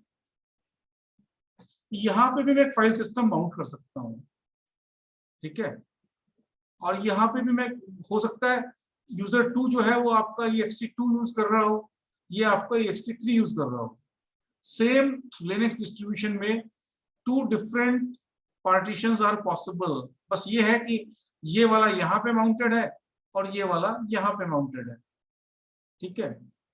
तो माउंट पॉइंट इसका क्या है, ये रूट से और यहाँ तक का जो पाथ है वो इस वाले फाइल सिस्टम का माउंट पॉइंट कहलाता है। जनरली हम क्या करते हैं, सारे फाइल सिस्टम्स को रूट से माउंट कर देते हैं। ये यहाँ पे etc है, यूजर डायरेक्टरीज हैं, और यहाँ पे जितने भी एक हमने फाइल सिस्टम यहाँ माउंट कर दिया, एक फाइल सिस्टम यहाँ माउंट कर दिया, ये ext2 हो गया और ये ext3 हो गया, तो सबको एक्सेसिबल हो गया है। लेकिन हम कहीं अगर ये चाहें कि माउंट पॉइंट रूट ना होके कोई दूसरा माउंट पॉइंट मैं बनाना चाहता हूं, तो that is very much possible in Linux. समझ में आया भाई? Yes sir. ठीक है, अब इसके बाद FS टैब यूटिलिटी का मैंने बताया था, इसके अंदर सारी इंफॉर्मेशन रहती है, कौन से पार्टीशन है, कहाँ कहाँ पे माउंट पॉइंट है। इसको डिस्प्ले करने के लिए df कमांड यूज होता है, और एक df-h कमांड से ह्यूमन रीडेबल फॉर्मेट में आ जाता है, और यहां से df आ जाता है। एक बार चला के देख लेते हैं।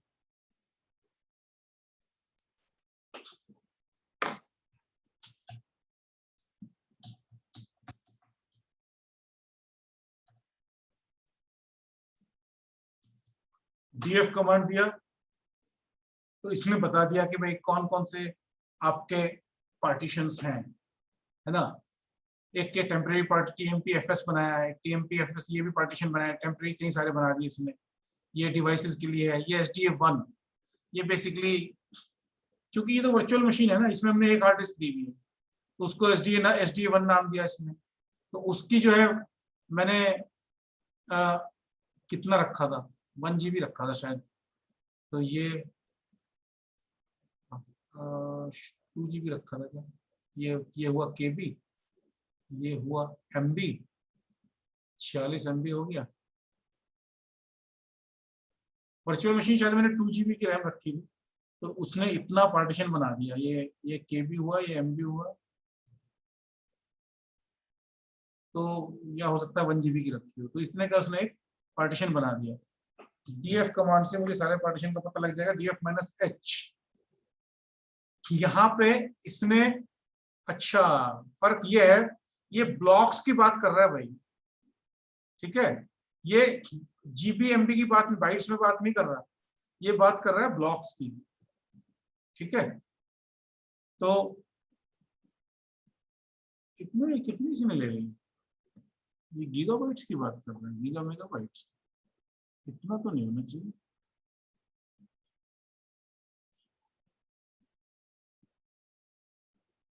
ये किस में दे रहा है, इसका चेक करना पड़ेगा। अगर हम मैन करें, man df minus h, report the file system disk space uses. The argument is actually file name and disk device not containing a mounted file system. df shows the space available on that file system rather than on the file system containing the device node. This version of the df cannot show size in powers of 1024 block size. मैं capital B दूंगा तो block size दिखाएगा, control Z करके df minus capital B. चलो अभी आप ये मान के चलो कि जितने भी मेरे पार्टीशन सिस्टम में हैं उनके बारे में इंफॉर्मेशन प्रोवाइड करता है df कमांड, ठीक है।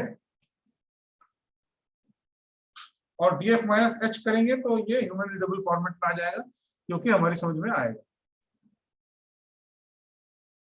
ओके, तो file, the tree of file system starts at the trunk, ये रूट नोड से शुरू होता है और इसी इन्वर्टेड ट्री की तरह से काम करता है। जितनी भी डायरेक्टरी सब डायरेक्टरी इसके अंदर होंगी उनको ये डिस्प्ले करेगा। अब हम आते हैं आई नोड पे। Inode is the most important data structure as far as file system is concern, और इसके बारे में जरूर क्वेश्चन आ सकता है आपका। तो क्या है, in a file system a file is represented by inode. जो इतनी भी फाइल आपकी हैं उन सब के corresponding one file node, inode, और ये एक सीरियल नंबर होगा containing the information about the actual data. मान लिया abc.txt है, इसका आई नोड हो सकता है 234 हो, तो यहां से मुझे ये पता लगेगा कि भैया अगर abc.txt के बारे में कुछ भी इंफॉर्मेशन चाहिए तो मुझे इस पर्टिकुलर आई नोड पे जाना पड़ेगा।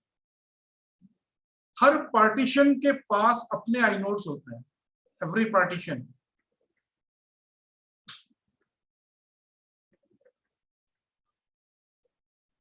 हाँ, इसमें एक बड़ा इंटरेस्टिंग क्वेश्चन बनता है, as it's set of inode. मान लिया ये एक मेरी से 512 जीबी की हार्ड ड्राइव है, इसका एक ही पार्टीशन मैंने बना दिया, 512 जीबी का एक पार्टीशन है। ये कहते हैं कि भाई आपके पास क्या है कि आपके पास 200 जीबी भी फ्री है बट आप नई फाइल क्रिएट नहीं कर पा रहे, क्या रीजन हो सकता है? ठीक है, जैसे मैंने बताया कि हर पार्टीशन के पास fix number of inodes होते हैं, तो अगर उतनी ही फाइल वो क्रिएट उस फाइल के अंदर रह सकती है, उस पार्टीशन के अंदर रह सकती है। आप समझ रहे हो? एक पार्टीशन है, उसके अंदर मान लिया 10 लाख आई नोड्स हैं या 2 लाख आई नोड्स हैं, तो 2 लाख से ज्यादा फाइल मैं इस पार्टीशन के अंदर स्टोर नहीं कर सकता, चाहे मेरे पास 200 जीबी स्पेस अवेलेबल भी हो। Am I clear? Yes, sir. Yes, sir. The maximum number of files of all types that can exist at the same time, ये इससे डिसाइड होगा। तो जनरली पर 2 KB या पर 8 KB के हिसाब से वो एज्यूम कर लेता है, और पर 8 KB पर एक आई नोड रखता है ना। और आई नोड के अंदर इंफॉर्मेशन क्या क्या रहती है? इंफॉर्मेशन रहती है, एक तो इंफॉर्मेशन रहती है ओनर कौन है इस फाइल का, ग्रुप कौन सा है इस फाइल का, फाइल टाइप, टाइप क्या है, परमिशन ऑन फाइल, कौन कौन सी परमिशंस हैं, date and time of creation, right, last कब चेंज हुई है, number of links to this file, कितने लिंक्स हैं, फाइल का साइज कितना है, an address defining the actual location of the file on the hard disk, right, और दूसरा मेटा डेटा। यानी कि जब मैं कह रहा हूं ls माइनस l, तो जो फाइल्स के बारे में इंफॉर्मेशन ये कमांड डिस्प्ले करेगा वो हर फाइल के inode से ही रीड करेगा, राइट। inode के अंदर चूंकि सारी इंफॉर्मेशन स्टोर्ड है, तो inode उस फाइल का inode उठाएगा और उस फाइल के inode से ये सारी इंफॉर्मेशन यूज कर लेगा।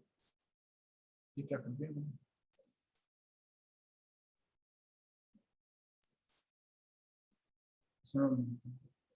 इरेज कर दिया, वो अनइरेज हो जाएगा।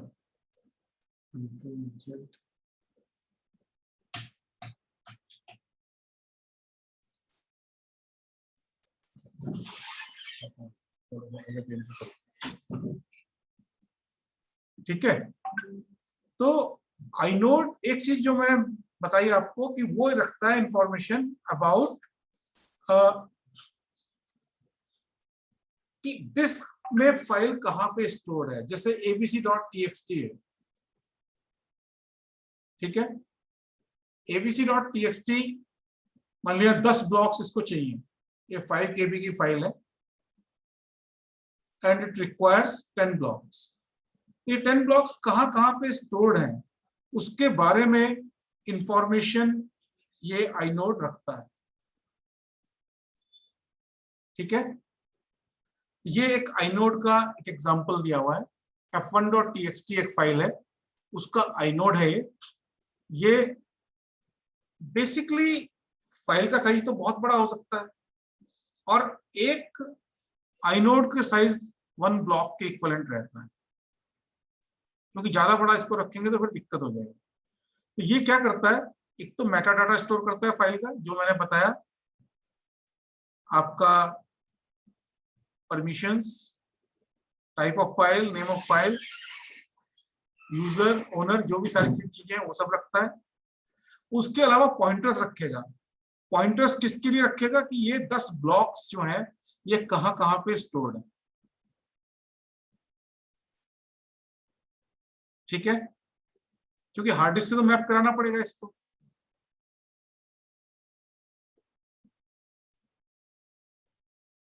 आप समझ रहे हो, मुझे अगर इस फाइल को एक्सेस करना है तो I have to read the data from these 10 blocks, और पहले एक ब्लॉक को फिर दूसरे ब्लॉक को, जरूरी नहीं है कि मैं सीक्वेंस में लूं 1 2 3, मुझे सीधा 5th ब्लॉक चाहिए हो सकता है। तो ये 5th ब्लॉक कहां पे स्टोर है, कौन से सिलेंडर पे है, कौन से हेड पे है, कौन से सेक्टर पे है, ये इंफॉर्मेशन मुझे मिलेगी inode से, राइट।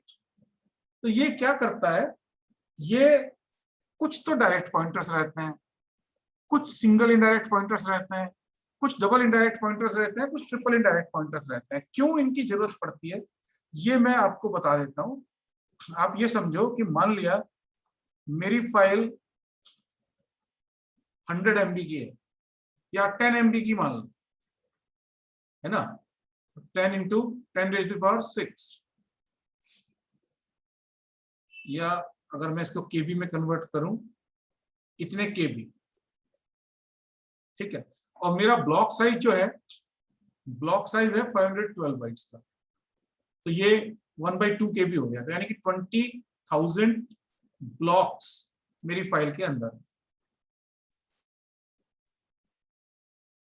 समझ रहे हैं आप कैसे मैंने निकाला नंबर ऑफ ब्लॉक्स? ये साइज है, ये ब्लॉक का साइज है बाइट्स में, तो आप इसको ऐसे भी कर सकते हैं 10 × 10⁶ डिवाइड बाय 512, या 2⁻20 कर लो इसको, 10 × 2⁻20 डिवाइड बाय 512, तो अप्रोक्सीमेटली 20,000 ब्लॉक्स आ गए। अब इन 20,000 ब्लॉक्स के पॉइंटर्स अगर मुझे स्टोर करने हैं तो वो मैं एक inode के अंदर स्टोर नहीं कर सकता, तो मुझे इंडायरेक्शन यूज करना पड़ेगा, ठीक है। तो इंडायरेक्शन भी हमारा कई लेवल का होता है, डायरेक्ट पॉइंटर्स होते हैं, फिर सिंगल इनडायरेक्ट, डबल इनडायरेक्ट और ट्रिपल इनडायरेक्ट, 3 लेवल का इंडायरेक्शन दिखाते हैं, ठीक है। तो जो डायरेक्ट पॉइंटर्स हैं, मान लिया मेरे 15 पॉइंटर्स हैं, 15 में से मैंने कहा कि भाई 10-12 पॉइंटर आपके डायरेक्ट होंगे, तो छोटी फाइल्स में मुझे इंडायरेक्शन की जरूरत नहीं पड़ेगी। अगर मेरी फाइल का साइज 6 KB तक का है तो मेरे पास 12 ब्लॉक्स के लिए 12 डायरेक्ट पॉइंटर्स हैं। I have 12 direct pointers. Getting it? तो ये यहीं से सीधे सीधे यहाँ पे मैं सिलेंडर नंबर, हेड नंबर और सेक्टर नंबर या लॉजिकल ब्लॉक एड्रेस मैं यहाँ पे स्टोर कर सकता हूँ। लेकिन अगर मेरी फाइल बड़ी है, अगर मान लिया 200 पॉइंटर्स हैं, 200 ब्लॉक्स हैं, तो 200 तो यहाँ पे नहीं आएंगे। तो कुछ जो इंपॉर्टेंट है उनको मैं डायरेक्ट दे सकता हूँ और बाकियों को मुझे इनडायरेक्ट देना पड़ेगा। वहां पे जो हर पॉइंटर है वो एक दूसरी लिस्ट को जनरेट करेगा जहां पे कि पॉइंटर्स होंगे। आप ये वाला इधर इसको पॉइंट करेगा, ये वाला इसको पॉइंट करेगा, एंड सो ऑन। इसमें दिक्कत क्या है? इसमें मेरा टाइम बढ़ जाएगा। इसको एक्सेस करने के लिए पहले मुझे आईनोड को एक्सेस करना पड़ेगा। आईनोड से 1 लेवल इन डायरेक्शन है तो फिर यहाँ पे आना पड़ेगा, उसके बाद मुझे सिलेंडर हेड और सेक्टर मिलेंगे। तो अगर छोटी फाइल है और मेरा काम बिना इंडायरेक्शन के चल जाता है तो I will use the direct pointer. जो आपने मेमोरी मैनेजमेंट में पढ़ा था ना, पेज टेबल वाला, उसी तरह का कॉन्सेप्ट है कुछ कुछ। समझ रहे हैं? यस हाँ सर। वही वाला कॉन्सेप्ट है। अब इसमें बस ये है कि आप अच्छा ls-il आपको आई नोड्स को ls-i से भी पता लगेगा, ls-il से भी पता लगेगा। इसको चला के देखते हैं। डेस्कटॉप पे गए,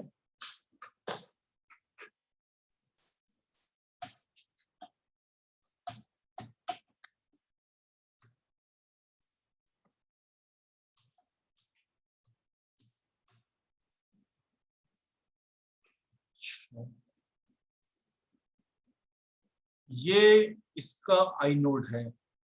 ये सब यूनिक होंगे, है ना? ये इसका आई नोड है। जब आपने ls-l किया था तब इंफॉर्मेशन यहां से यहां तक की थी, समझ रहे हैं आप? अब मैंने il कर दिया तो आई नोड भी डिस्प्ले कर रहा है। ये abc a.text का जो आई नोड है वो 276587 है, राइट? ls-i इसमें फाइल नेम के साथ में और इंफॉर्मेशन नहीं आई, सिर्फ उसका आई नोड आ गया।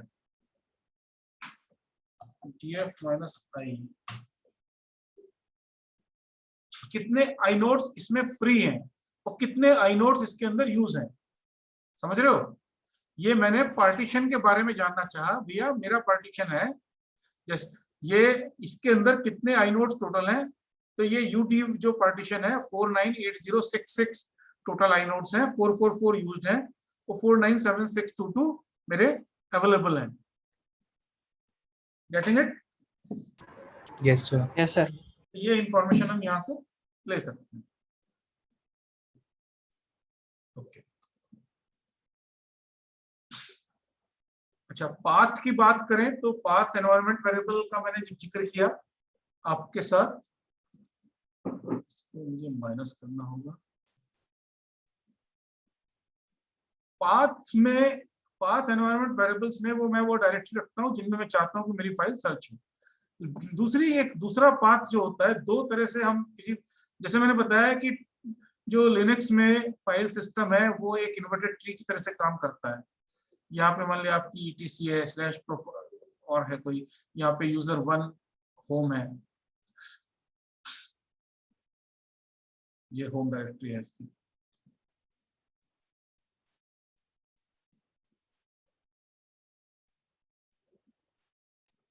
उसके बाद इसके अंदर कोई abc फाइल है, डायरेक्टरी है, फिर def है, फॉर fgh है, इसके अंदर ये कोई फाइल है a.txt। ठीक है, तो इसको एक्सेस करने के लिए प्रॉम्प्ट पे हमें पाथ नेम देना पड़ेगा। फाइल, सिर्फ फाइल लिखने से दो तरीके से हो सकता है आपका फाइल नेम, सॉरी जो आपके पाथ है वो दो तरह के हो सकते हैं। एक तो एब्सोल्यूट पाथ और एक आपका होगा रिलेटिव पाथ। इस फाइल का जो एब्सोल्यूट पाथ है वो /home/abc/fgh और /a.txt। ये इसका कंप्लीट पाथ है जिसको हम बोलते हैं एब्सोल्यूट पाथ, ठीक है। दूसरा जो पाथ होता है वो होता है रिलेटिव पाथ। रिलेटिव पाथ में हम जहां पे प्रेजेंट वर्किंग डायरेक्टरी में हैं उसको हमें नहीं बताना। मैं अगर यहाँ पे हूं एबीसी में तो मुझे सिर्फ इतना देना पड़ेगा /fgh/a.txt, और अगर मैं fgh में हूं तो मुझे कुछ देने की जरूरत नहीं, मैं सीधे a.txt दे सकता हूं। Difference between absolute path and relative path is clear? Yes Yes. Sir. Sir हाँ ठीक है, अब आगे चलते हैं। PWD, दैट, तो PWD का से हमें प्रेजेंट वर्किंग डायरेक्टरी पता लगेगी, और PWD को अगर चेंज करना है, a file f1.txt in test सब डायरेक्टरी ऑफ bin। अभी देखिए जरा, यहाँ पे मैं कमांड देता हूँ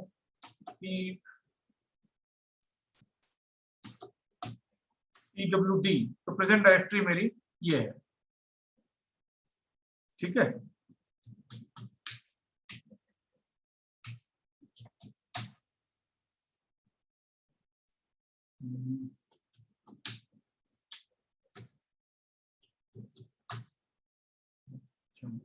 उसको बाद में देखते हैं।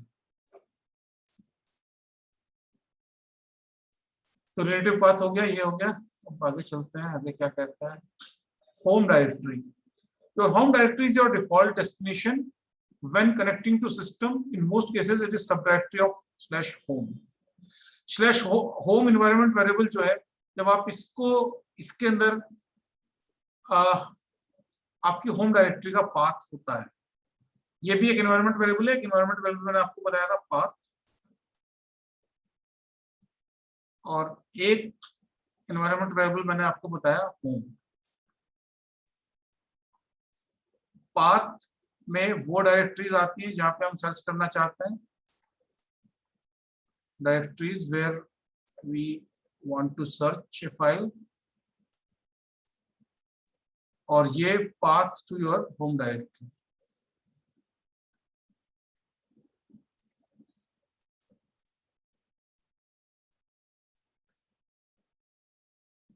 राइट, तो ये सारी चीजें हैं। अब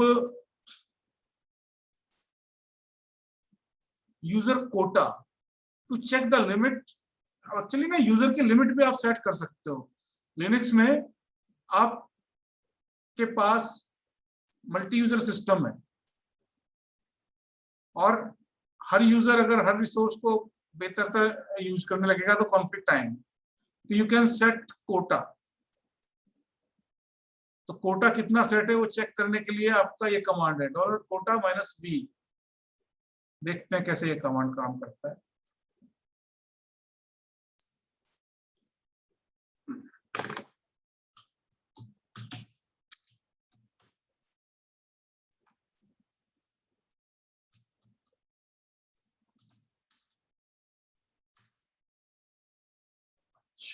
नॉट इंस्टॉल्ड, ये कमांड अभी इंस्टॉल नहीं है। तो देखो, एक कमांड इंस्टॉल किया, वो करने के लिए आपको sudo apt install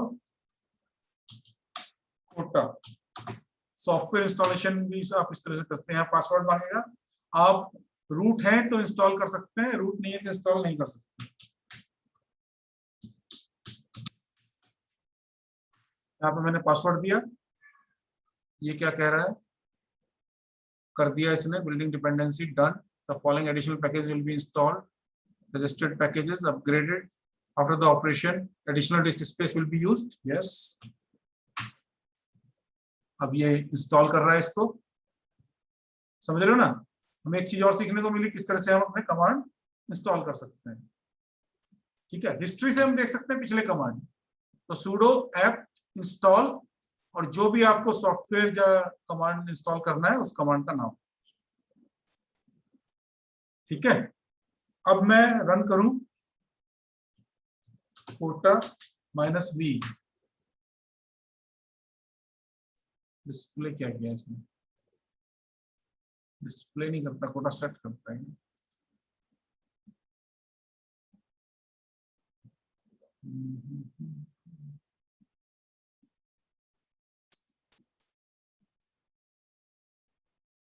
check if a limit is set.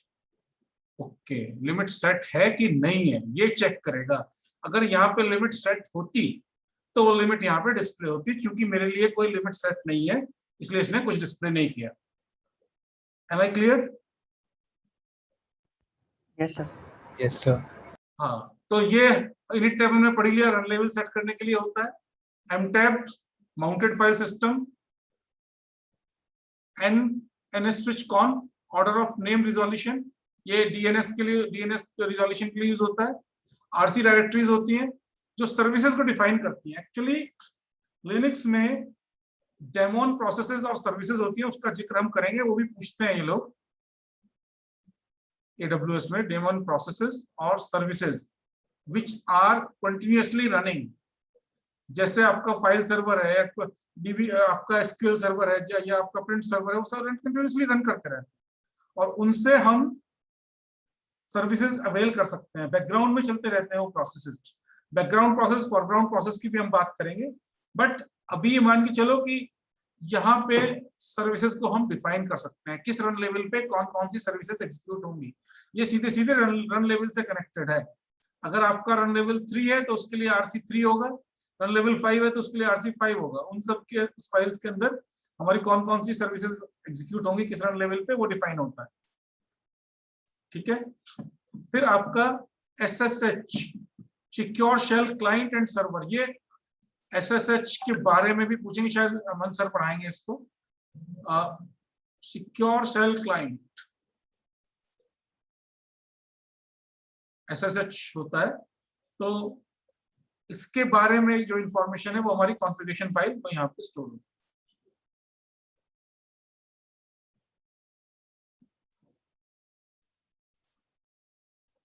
Dollar file name, ये चेक करते हैं कमांड क्या करता है।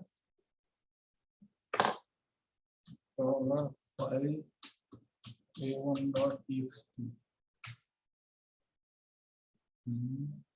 सॉरी सर वो आपने एक डॉलर एक्स्ट्रा डाला। डॉलर एक्स्ट्रा फाइल a1.txt, इसमें थी नहीं क्या a1.txt, a.txt फाइल a.txt, ये एस्काई टेक्स्ट बता रहा है फाइल को। ठीक है, इसने गैस करके बताया कि इस तरह की फाइल है। अब मान लिया मैं कहूं फाइल error.log, ये एम्प्टी है फाइल, कुछ है नहीं इसके अंदर, तो क्या गैस करेगा? फाइल emp, ये भी एस्काई टेक्स्ट फाइल है। फाइल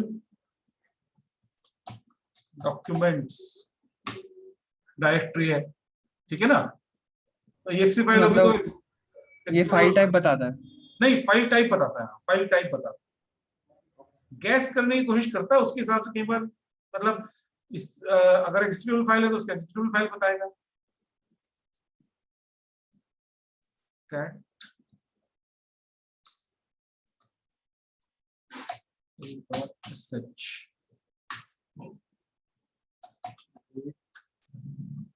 कैट कमांड है जिससे हम डिस्प्ले करा सकते हैं मॉनिटर पे, और ये पाइप है एक, इंडायरेक्शन ऑपरेटर इसे बोलते हैं। इसका मतलब कि जो इसका आउटपुट है वो a.sh फाइल में जाएगा। ठीक है,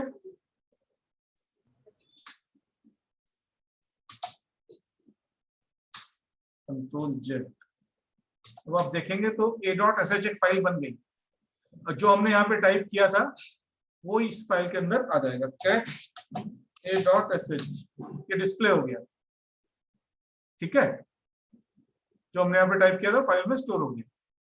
अब मैं कहूं फाइल a.sh, ये इसको एस्काई टेक्स्ट मान रहा है। अब यहाँ पे अगर मैं a को एग्जीक्यूट करूं, a.sh, found did you mean, नहीं, ये एग्जीक्यूटेबल फाइल नहीं है। ठीक है सर, जब तक एग्जीक्यूटेबल फाइल नहीं होगी तब तक सर जब तक एग्जीक्यूटेबल फाइल नहीं होगी तब तक बिना फाइल हमें लिखे वो हम चला नहीं सकते ना। ना, तो पहले शेल वो फाइल रन तो कर सकता है, मैं देखता हूँ किस तरह से। एक्सक्यूज मी सर, सर, पहले शायद उसको आपने permission CH देनी मोड से होगी। आपको एग्जीक्यूटेबल बनानी पड़ेगी। CH मोड से। चेंज मोड करके, हाँ इसमें इसकी परमिशन देखते हैं, है यस ना। सर, परमिशन तो अगर मैं कहूँ ls-l तो a.sh, इसमें देखो ये देखो ये परमिशंस की डिटेल हम बात कर लेते हैं। ये तो मैंने बताया, ये वाली जो बिट है और जो वाला कैरेक्टर है ये फाइल टाइप बताता है, ठीक है। उसके बाद ये तीन तीन के इसमें ग्रुप्स रहते हैं, ये RWX, ठीक है। यानी कि अगर यहाँ पे X भी होता तो ये फाइल एग्जीक्यूटेबल होती। अभी ये फाइल रीड है और राइट है। तो ये पहली तीन कैरेक्टर्स हैं यूजर ओनर के लिए, जो इस फाइल का ओनर है, यानी कि AS से 1971 के लिए। अगले तीन कैरेक्टर RW और ये जो हाइफन है ये है इसके ग्रुप के लिए। AS से 1971 वाले ग्रुप वाले जो मेंबर्स हैं उनके लिए तीन परमिशन लग जाएंगी, और ये परमिशन है अदर्स के लिए जो ना ओनर है और ना ग्रुप के हैं, ठीक है। तो अभी मैं देख रहा हूँ ये फाइल रीड और राइट है ओनर के लिए भी। तो अगर मैं इसको एग्जीक्यूट करना चाहता हूं तो मुझे पहले इसका चेंज मोड करना पड़ेगा। चेंज मोड कमांड एक होता है, चेंज मोड। सर बिना स्पेस के। हाँ सही बात, स्पेस तो आएगा ही नहीं। चेंज मोड, इसमें कई तरीके से आप कर सकते हो चेंज मोड, मैं कल बताने वाला था इसको। बट मान लिया मुझे इसको ये करना है, एग्जीक्यूटेबल बनानी है, ठीक है। तो इसको ऑक्टेट की फॉर्म में भी हम लिख सकते हैं। मैं चाहता हूं कि ये अभी है RW-R -R-, तो बेसिकली अगर मैं इसको 110-110-100, इसका जो मोड है वो 664 है, समझ रहे हो। अब मैं चाहता हूं कि ऑनर इसको एग्जीक्यूट भी कर सके, तो ये RWX हो जाएगा, ये 111 हो जाएगा, तो ये हो जाएगा 7। तो अगर इसका मैं चेंज मोड करके 764 कर दूं तो ये फाइल मेरी एग्जीक्यूटेबल बन जाएगी।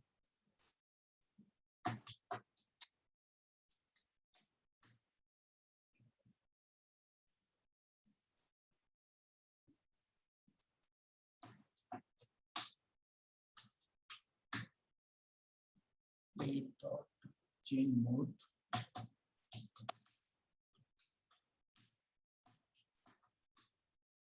अब देखो, अब मैं ls-l करूंगा तो अब ये देखो a.sh फाइल, ये दो तीन काम हुए इसके अंदर। देखो एक तो यहाँ पे X बिट आ गई, कैरेक्टर X हो गया, यानी कि ओनर के लिए फाइल रीड राइट एग्जीक्यूटेबल है। दूसरे, पहले इसका कलर ग्रीन नहीं था, अब इसका कलर ग्रीन हो गया, क्योंकि ये एग्जीक्यूटेबल फाइल हो गई। ऊपर जाके देखें अगर, यहाँ पे इसका कलर व्हाइट था, अब चूंकि मैंने इसको एग्जीक्यूटेबल बना दिया तो ये फाइल का कलर अब ग्रीन हो गया, ठीक है। अब मैं अब इसको सीधे सीधे एग्जीक्यूट कर सकता हूँ। सर डॉट स्लैश, हाँ डॉट स्लैश नहीं, डॉट स्लैश a.sh। अच्छा। अब क्या हुआ? सर नहीं सर, स्लैश सही था, पहले वाला ही सही है। क्या दिक्कत है? a.sh bash text file busy क्यों है text file? Control Z, ls-l, ये एग्जीक्यूटेबल फाइल बनी है।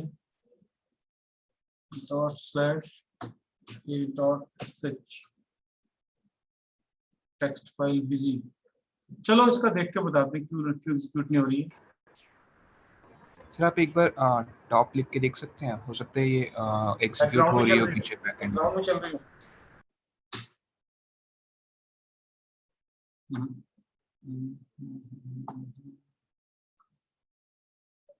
बैकग्राउंड प्रोसेस हमने से बनाया थोड़ी ना, नहीं। चलो देखते हैं, अभी आगे चलते हैं, है ना। कई सारे कॉन्सेप्ट इससे सीख लिए हम, आगे आ गए जो मैं प्लान कर रहा था। टाइम भी हो गया, थोड़ा सा खत्म करते हैं। हाँ, तो ये परमिशंस की हमने बात कर ली, यूजर, ग्रुप, ओनर, ठीक है। 0 अगर है तो राइट इज नॉट ग्रांटेड, 1 देंगे तो एग्जीक्यूट एक्सेस, 2 देंगे तो राइट एक्सेस, 4 देंगे तो रीड एक्सेस। ये यूजर के लिए है, ये ग्रुप के लिए है, ओनर के लिए है, चेंज मोड हम ऐसे भी कर सकते हैं, प्लस आर कर दिया, 0 plus r, change mode o plus r कर दिया, ओ माइनस एक्स। मान लिया मुझे एग्जीक्यूटेबल से हटाना है इसको, तो मैं चाहता हूं ओनर एग्जीक्यूट ना करे इसको, तो ओ माइनस एक्स कर दूंगा और ओ प्लस आर कर दूंगा, तो इसका मतलब ओनर अब इसको रीड भी कर पाएगा। अब इसको इन कमांड्स को रन करके देखते हैं एक बार, प्लस आर और माइनस आर वाले। जैसे मैं अब चाहता हूं कि ये जो हमने एग्जीक्यूटेबल फाइल बनाई है उसको नहीं, हम एग्जीक्यूटेबल नहीं रखना चाहते, तो change mode a.sh o small हो आएगा, ये गड़बड़ रहती है इसमें, o माइनस एक्स। सर पहले o माइनस एक्स आएगा। हाँ यार ये मैं भूल जाता हूँ ये सारी चीजें ना, o माइनस एक्स ओवर के साथ साथ ना ये कंफ्यूजन आना शुरू हो जाता है। ls माइनस एल करेंगे तो वो जो ये वाला देखो, ये वाला जो x है यहाँ पे मॉनिटर चल रहा है RWX, ये x खत्म हो जाएगा। ओनर भी तो किया हमने, O minus 6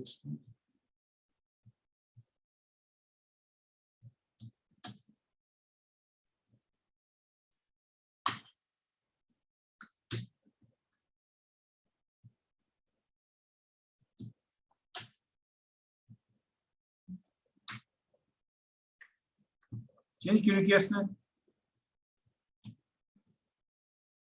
change mode command sir केवल माइनस सर एक्स ट्राई ओ करके फॉर अदर्स होगा ना, यू माइनस करना पड़ेगा शायद। क्या मैं भी क्या बात कर रहा हूँ, u माइनस एक्स करना पड़ेगा अगर यूजर का करना है। मैं ओनर से कंफ्यूज कर रहा हूँ इसको, इसलिए अदर्स में तो पहले एग्जीक्यूटेबल था ही नहीं तो कोई चेंज आएगा नहीं, लेकिन अगर मैं ये कहूँ change mode u minus x a.sh, अब आएगा चेंज। अब देखो ये एग्जीक्यूटेबल फाइल नहीं रही, ग्रीन की जगह व्हाइट हो गई और यहां से ये x खत्म हो गया। ठीक है, चलिए इसको हम we can use numeric argument also।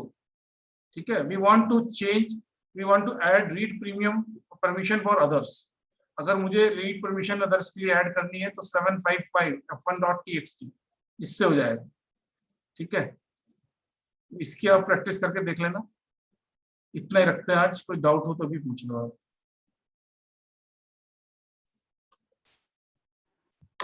Top command किस लिए था? टॉप, सार, पीएस, ये सब परफॉर्मेंस मॉनिटरिंग के टूल्स हैं। ठीक है, सीपीयू परफॉर्मेंस मॉनिटरिंग, उसके लिए एक अलग से पूरी क्लास रहेगी जिसमें इन सबको टूल्स की बात करेंगे। ठीक है, अगर आप देखना है तो मैं मतलब उसमें ये पता लगता है कि कौन कौन से प्रोसेस रन हो रहे हैं, कितनी मेमोरी ले रहे हैं, कितना टाइम ले रहे हैं, प्रायोरिटी क्या है, वो सारी चीजें पता करके then we will try to find the bottleneck of the system. Okay sir.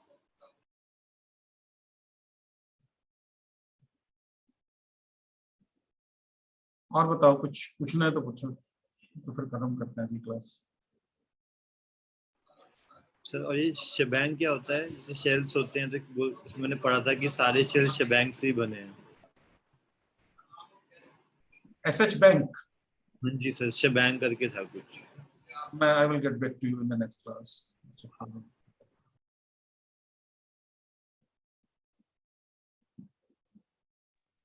Sir एक रिक्वेस्ट थी।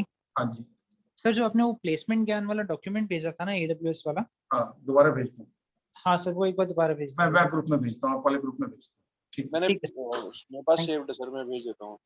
आप डाल दो ग्रुप में, आप डाल दो ग्रुप। हाँ सर ये हाथ का PDF भी शेयर कर दीजिएगा।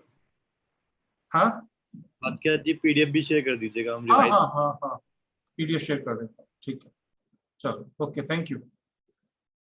Thank you sir.